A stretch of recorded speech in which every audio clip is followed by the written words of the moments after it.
From the beaches, to the bikinis, to the nightlife, and yes, the real estate market, this oceanside paradise is the definition of the word hot.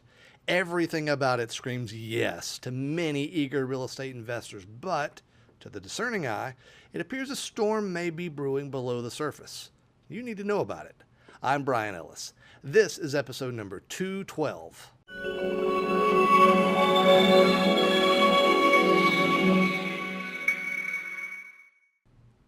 Hello, SDI Nation. Welcome to the podcast of record for savvy, self-directed investors like you, where in each episode you learn how to find, understand, and profit from exceptional investment opportunities.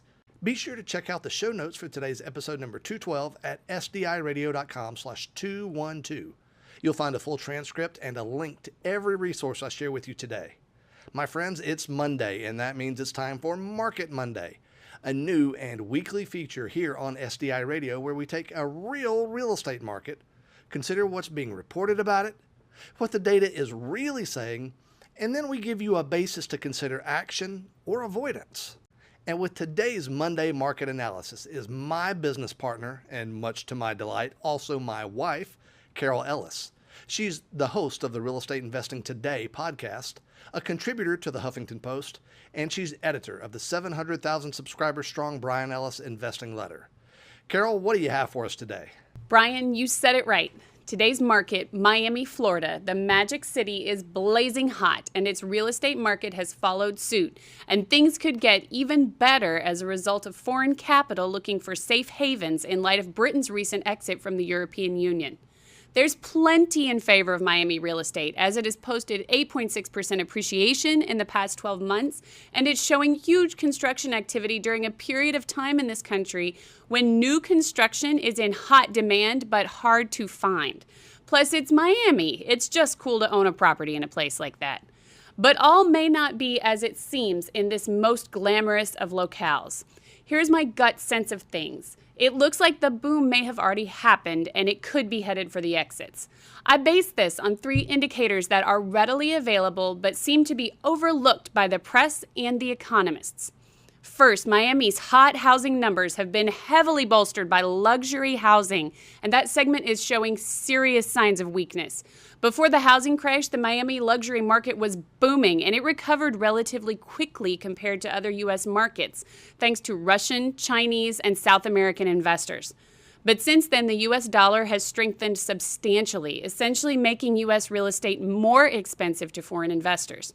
A great example is Russian capital, which funded a whopping 20% of the luxury condo purchases in Miami in 2013, but plunged to 6.6% last year, a stunning decline of 2/3.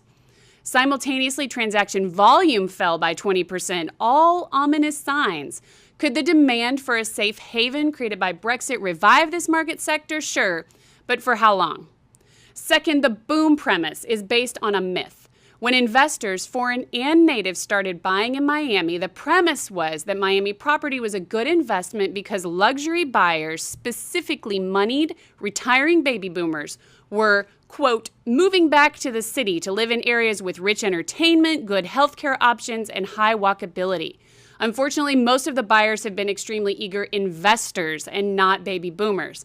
And when investors start outbidding each other in a rabid attempt to get into a market at any cost, it is usually not a good sign for the strength of the market.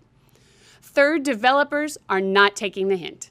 Although dozens of projects in Miami have been postponed or canceled since the end of last year, new construction in the area is still outpacing last year.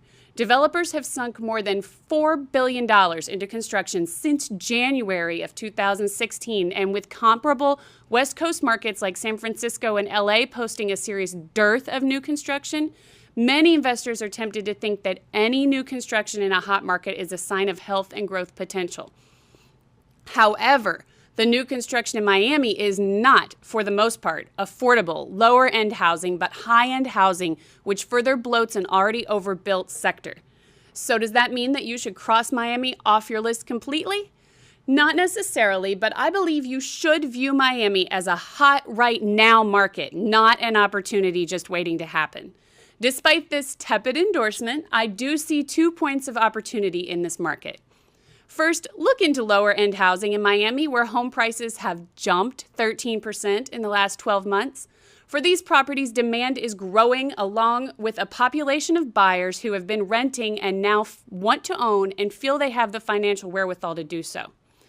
And second, remember that the Miami-Dade area has had the dubious distinction of being home to more underwater properties than every other market in America, excluding only Las Vegas.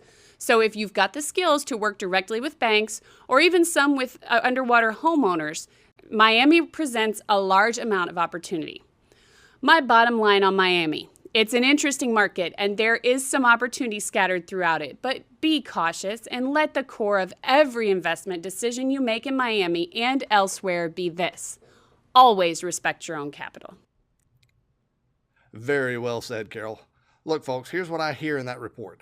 If you have a particular interest in Miami, then there's some reasons to dig deeper and look closer into specific segments showing promise. But what I do not hear is any reason to think that Miami should be counted on for profitability if your strategy is to buy at retail and merely hope for continued appreciation. In every real estate investment decision, caution should be central. But in some markets with histories of astounding volatility, and Miami is certainly one of those, caution should rule the day.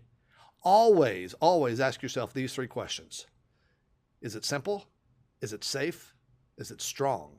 Ask those three questions about every investment before you enter. It's got to be all three to make the grade as an SDI strong investment. It's got to be all three to be worthy of your capital, my friends. Folks, happy Independence Day and God bless America. Enjoy the day with your family and friends, and remember this: invest wisely today and live well forever.